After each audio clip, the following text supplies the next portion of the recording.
Hermanos, que la paz de Dios sea con cada uno de ustedes. El día de hoy ustedes pueden ver en el boletín, puse una ilustración, ¿verdad?, de lo que es la primera cita que vamos a ver el día de hoy. El mensaje del día de hoy se titula: ¿y si Dios le dijera a Estados Unidos, Mene, Mene, Tekel, Uparsin? Entonces la primera cita, ¿verdad?, que vamos a leer y que ahí se menciona, ¿verdad?, el significado de esas palabras, está en Daniel capítulo 5, versículo 25 al 28.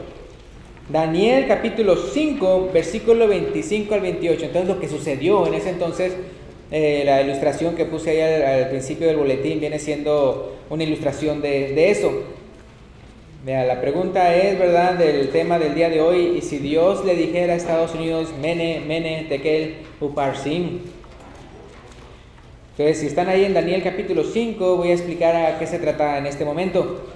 Cuando Belsasar, rey de Babilonia, hartó a Dios, ¿verdad?, con sus múltiples idolatrías y su enaltecida soberbia, ya de tal manera que hasta cometió sacrilegio contra los vasos de oro y de plata del templo de Jerusalén, una mano enviado de la presencia de Dios apareció escribiendo un edicto sobre la pared del palacio real. Entonces vamos a leer lo que dice ahí Daniel 5, desde el versículo 25, que dice: y la escritura que trazó es Mene, Mene, Tekel, Uparsin. Ya, y luego dice ahí, esta es la interpretación del asunto. Mene contó Dios su reino y le ha puesto fin. Tekel, pesado has sido en balanza y fuiste hallado falto. Pérez, tu reino ha sido roto y dado a los medos y a los persas.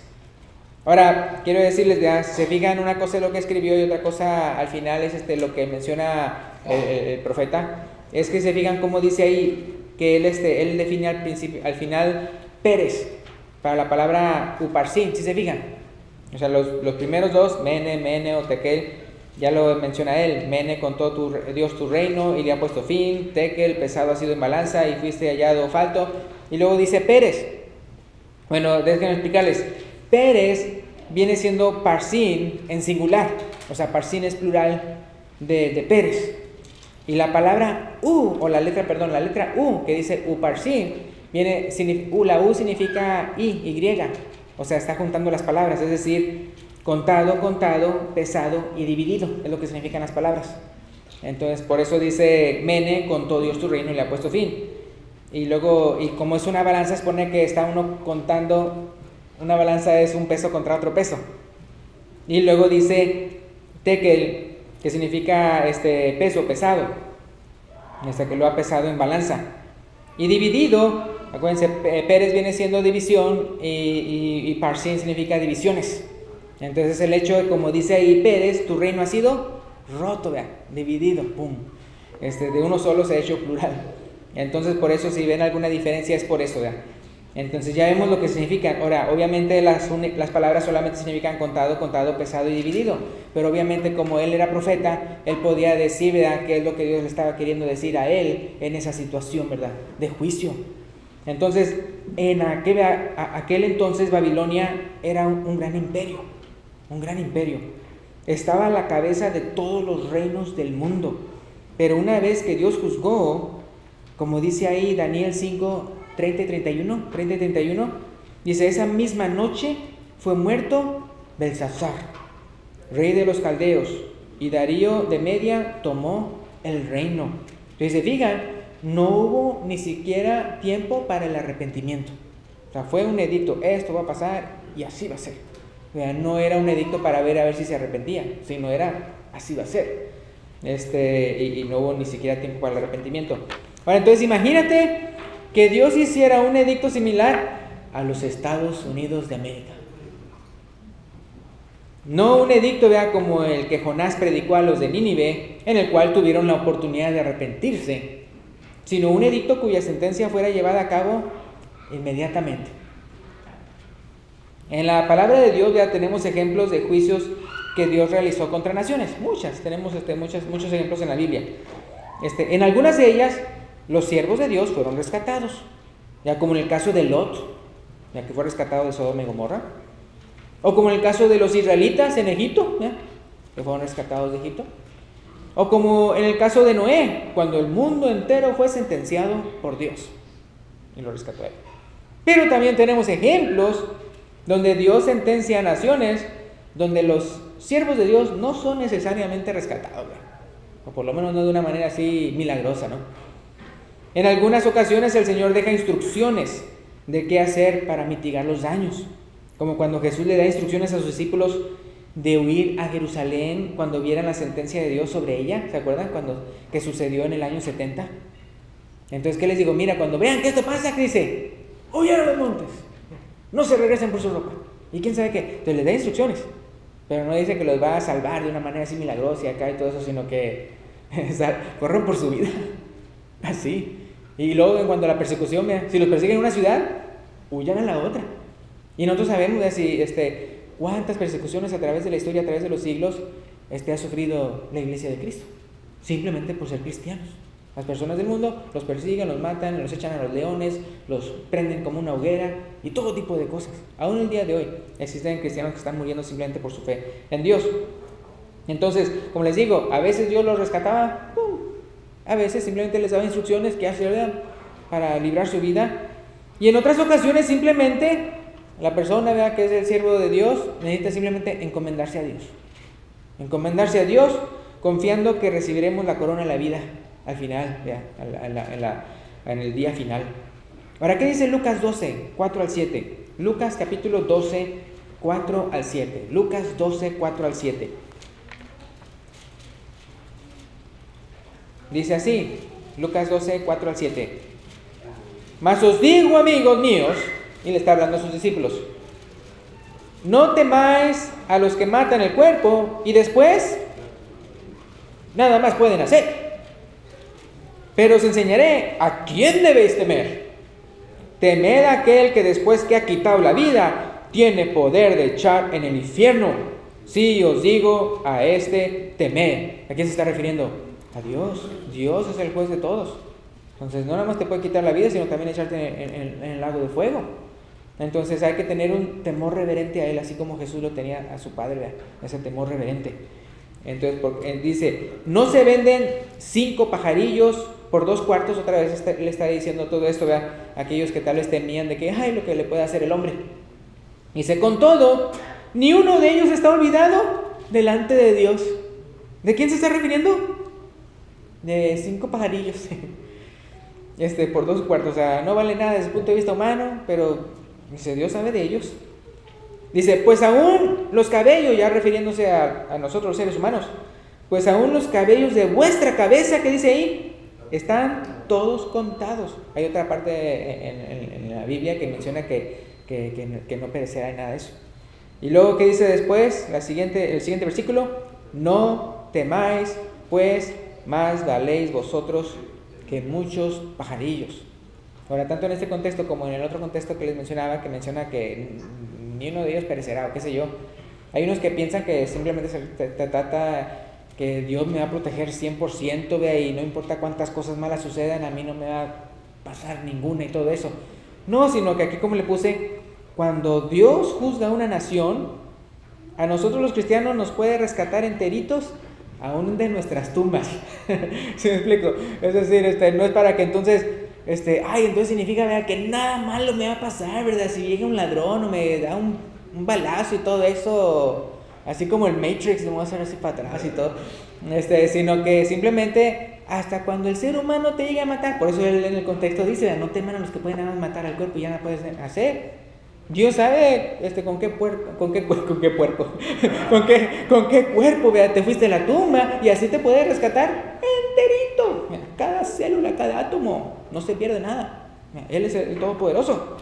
Entonces, hay que comprender eso. Entonces vamos a ver ahorita fe en Dios versus fe en Estados Unidos. Fe en Dios versus fe en Estados Unidos. Hay quienes de una manera muy arriesgada viajan a Estados Unidos diciendo, hay que tener fe en Dios. Mientras que otros se quedan en su país diciendo lo mismo. Se quedan y dicen, hay que tener fe en Dios. También hay quienes una vez que están en Estados Unidos quieren regresarse. Pero tanto los que de aquí como los de allá les dicen, no lo hagan. Hay que tener fe en Dios. Entonces, o sea, si se quedan es porque tienen fe en Dios. Si se vienen es porque tienen fe en Dios. Si se quieren regresar es que no tienen fe en Dios. Entonces, ¿qué pasa? Vea, como si regresarse a su país significara no tener fe en Dios. O sea, yo lo he oído aplicado al menos a todas esas situaciones. Entonces, hay que comprender esto. Dios es el mismo aquí y en la Patagonia. Es igual de omnipotente en México como en El Salvador. Pero no podemos andar juzgando quién tiene más fe de acuerdo al país donde viva, sino más bien se juzga su fe de acuerdo a su obediencia a los mandamientos de Dios sin importar dónde viva. Ahí es donde se juzga la fe. No importa dónde vivas, ¿cómo eres tú? Con Dios, ¿cómo es de que tú eres obediente? ¿Eres obediente o no eres obediente? Pero no es de que si se va, que si se viene, que si se regresa, que si está aquí, que allá. Esos son los que tienen más fe. Entonces Dios es el mismo, aquí, así como en la Biblia dice aquí, ayer y siempre, así también en cualquier parte del mundo, Dios es el mismo, alabamos al mismo Dios. El Dios es igual de fuerte en todas partes. Ahora, entonces sí, una cosa es fe y otra cosa es prudencia.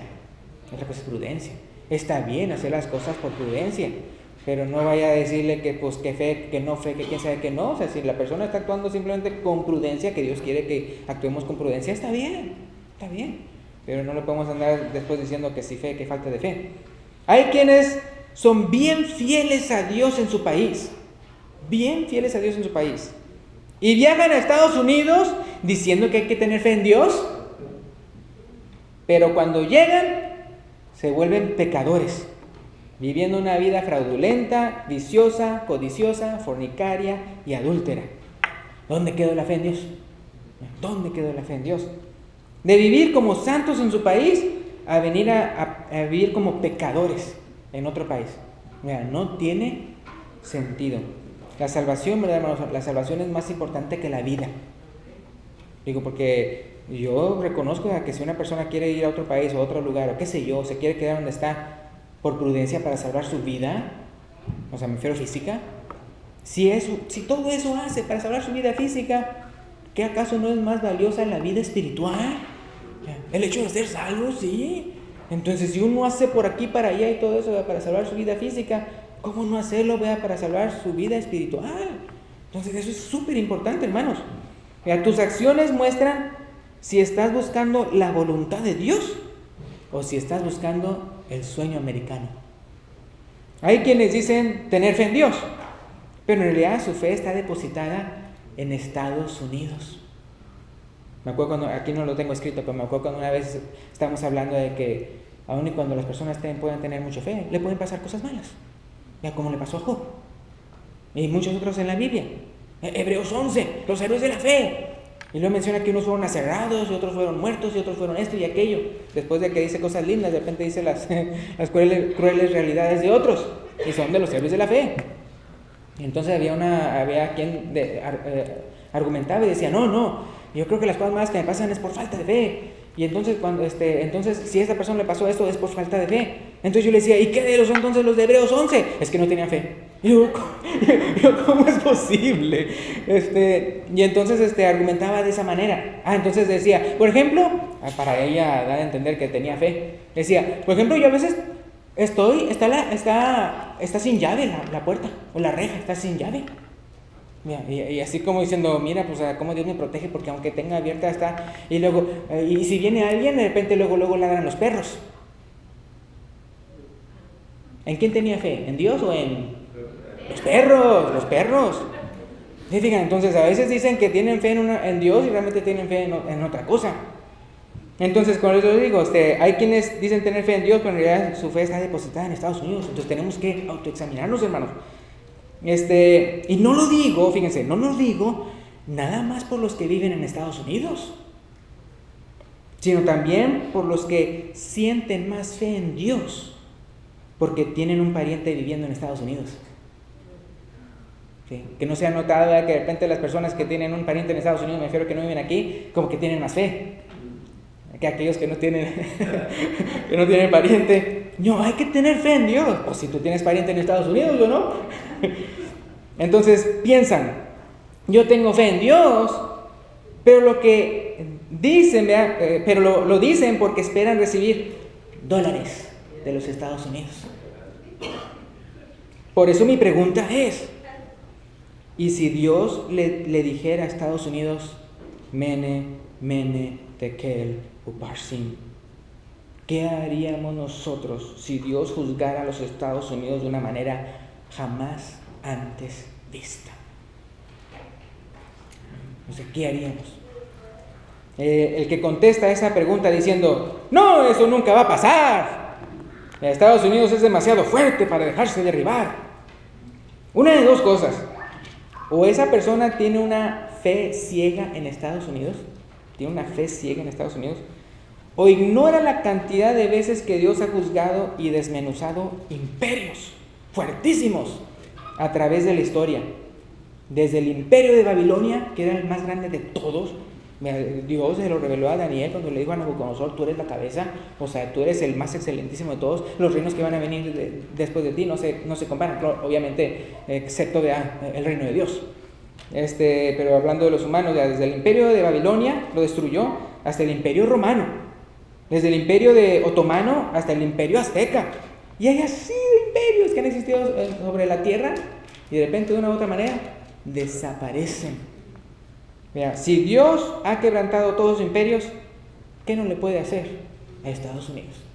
¿Qué no le puede hacer a Estados Unidos? ¿O acaso te creemos que Estados Unidos es más fuerte que Dios? No, ¿verdad?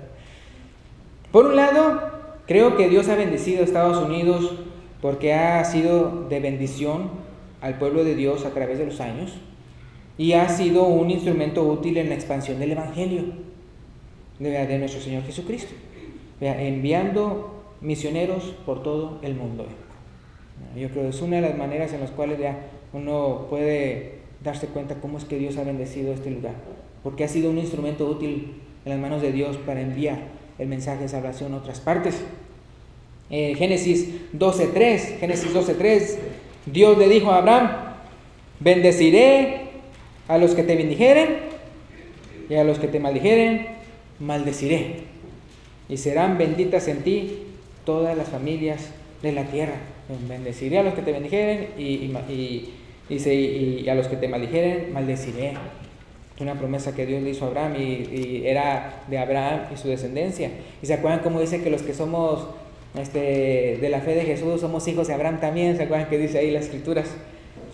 Pero así como bendición produce bendición, la multitud de pecados en una nación no puede ser ignorada.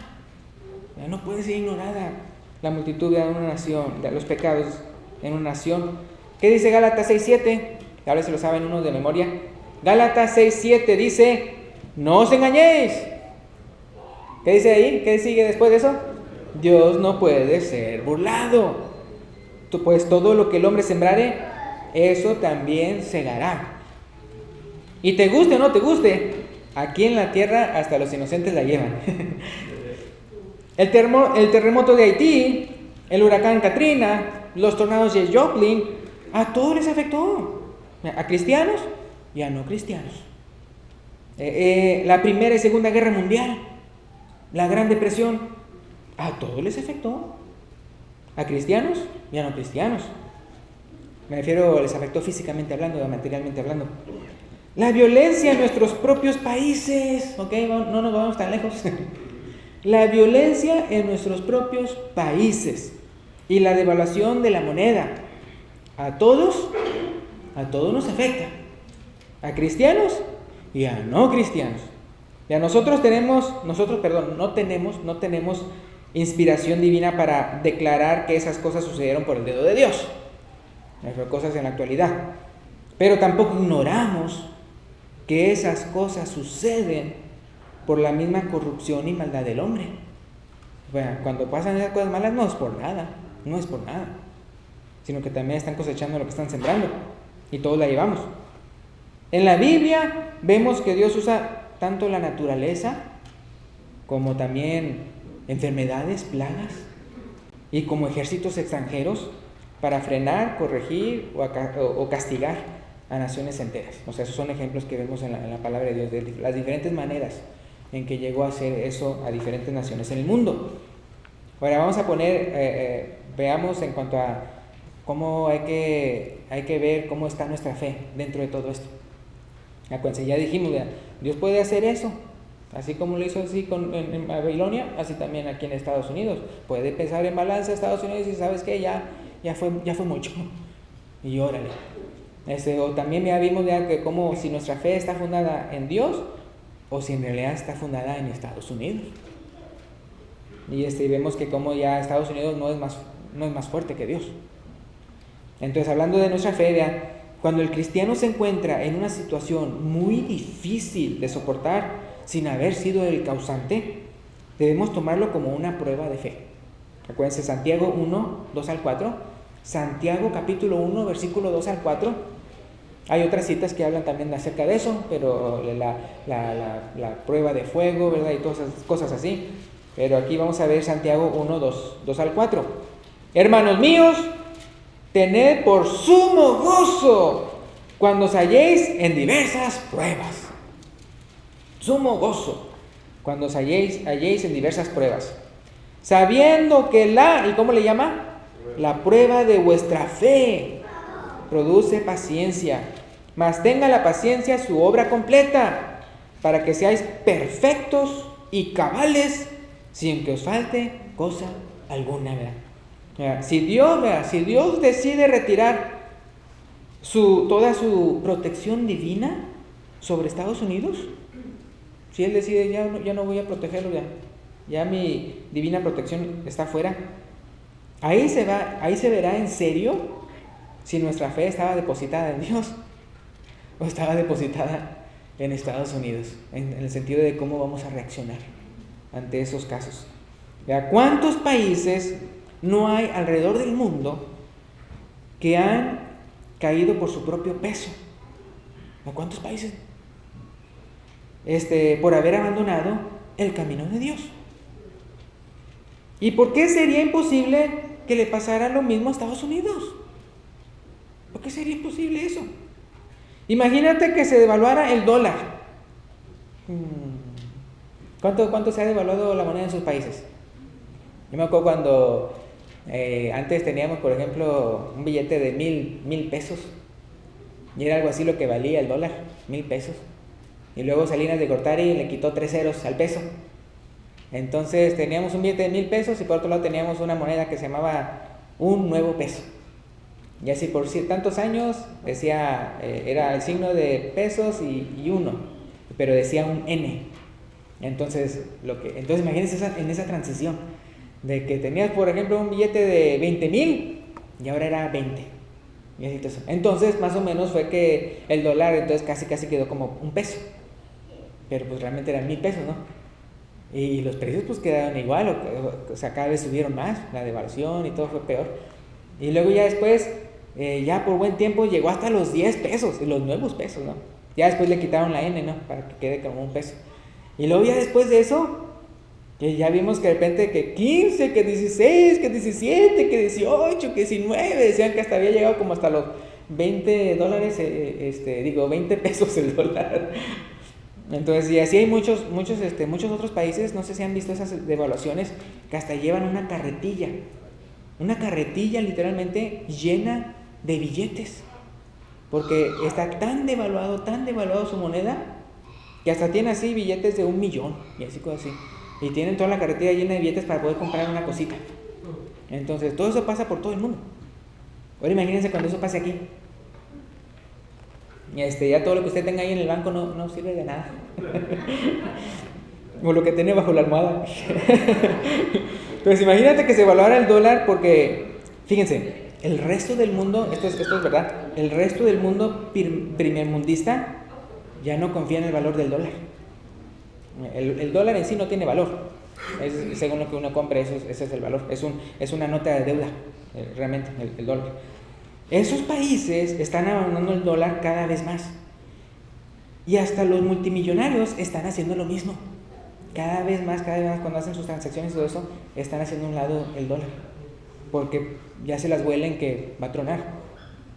Así como se devaluaron las casas hace unos años, ¿se acuerdan cuando hace unos años se devaluaron las casas?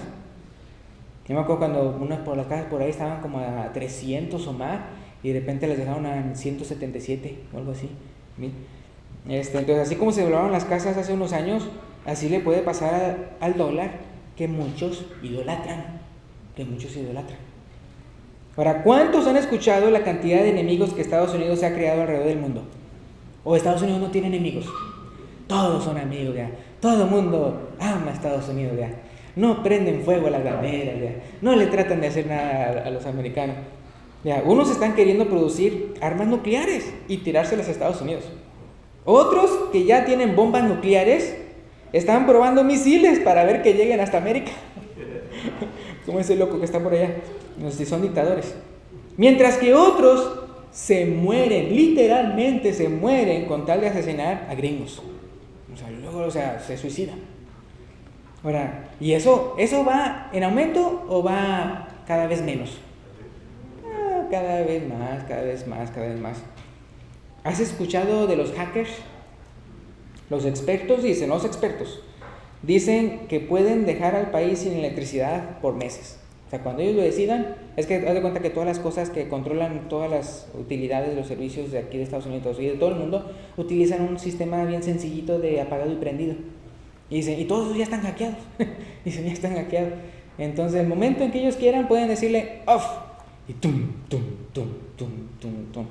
Entonces, y pueden dejar al país sin electricidad por meses. Imagínate el país sin electricidad, por un mes, nada más por un mes. No luz, no tele, no internet, no teléfono, ni celular, no radio, no gas, no agua, porque todo funciona a través de bombas que utilizan electricidad y todo eso. No comida en las tiendas, porque pues ya se los aborazaron y para que lleguen los trailers. Ni tampoco gasolina, porque las bombas funcionan también con electricidad y todo eso. Ni tampoco gasolina, ni para escapar del país, porque uno dice, pues yo me voy. Ahí si llegó hasta South Carolina y ahí se quedó parado. Ni siquiera tu efectivo valdría nada. Porque ¿qué sería lo más valioso? Si el país se quedara sin electricidad por un mes y por lo tanto se queda sin nada, ¿qué sería lo más valioso? Me refiero físicamente hablando. ¿Cuánta comida usted tiene en su casa? Si esto pasara el día de hoy, ¡pum! ¿Con cuánto tiempo tiene de comida usted? ¿Un día? ¿2 días? ¿3 días? ¿Una semana? Si hay uno entre semana. ¿Un mes? Ahora imagínense todos los que están alrededor de usted igual, y no puede ver las noticias porque no hay luz, de que qué va a pasar, o cuánto va a durar esto, de cuánto va a durar sin electricidad aquí la cosa. No hay absolutamente nada de telecomunicaciones, no hay nada. Lo único que usted sabe es lo que sabe su vecino, o sea, nada. Entonces, yo no sabía que usted era mi vecino.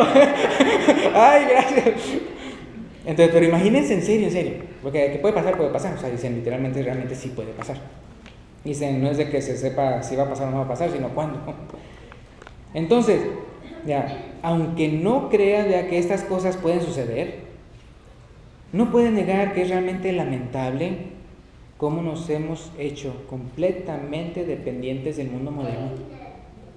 Es increíble cómo nos hemos hecho dependientes del mundo para sobrevivir.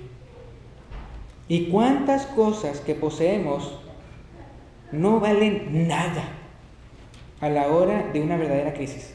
Que imagínese que de repente ya no tiene usted comida. ¿Y ahora qué? Y va a las tiendas, todo vacío. Y de repente por ahí haya tal vez una lata de frijoles o qué sé yo, una tortilla seca o algo. Y de repente no hay nada. Y de repente está viendo a sus chiles que sembró, a los tomates. Y ya sabes, ¿verdad? Y ya, o sea, ponle abono, qué sé yo, ¿verdad? Bueno, como no funciona el baño adentro, pues ahí. Así, pero la cosa es, imagínense, o sea, en serio, o sea, ¿acaso es cierto o no es cierto que el día de hoy hay países así? en que lo único que tienen es agarrando las raíces de las plantas y todo eso y a ver para sobrevivir y tomando ustedes ya saben qué. O sea, estoy hablando en serio. O sea, cosas que estaban pasando el día de hoy. Hay personas que están muriendo de hambre y de sed porque no tienen qué comer. Entonces, y otra vez, o sea, Dios puede quitar su protección divina aquí, ¿verdad? Porque ya está harto de todos los pecados de Estados Unidos. ¿O acaso Estados Unidos no peca? ¿Cuántas cosas no ha dejado y no permite? Y hasta pone como legal, como que sí está bien, hasta el matar a los más inocentes del mundo, que vienen siendo los no nacidos. Y, o sea, y así se multiplica la maldad y ya es legal casarse de hombre con hombre, mujer con mujer, y o sea, tantas cosas, y se va empeorando todo. Entonces, ahora, si tú crees que nada de estas cosas pudieran suceder, ¿por qué entonces Estados Unidos gasta millones de dólares en el Departamento de Defensa en guerras físicas y cibernéticas todos los días? Si realmente eso no pudiera suceder, ¿por qué se gastan unas millonadas cada día para la defensa del país? Pero, ¿qué dice Salmo 127.1? Salmo 127.1. Y esto no lo estoy diciendo para amedrentarlos y todo eso, sino para que realmente todo esto, que la predicación es para eso, para ponerles a prueba su fe.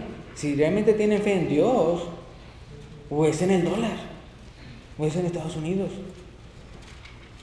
Entonces, Salmo 127.1 dice: si Jehová no edificare la casa, en vano trabajan los que la edifican. Y luego, ¿qué dice?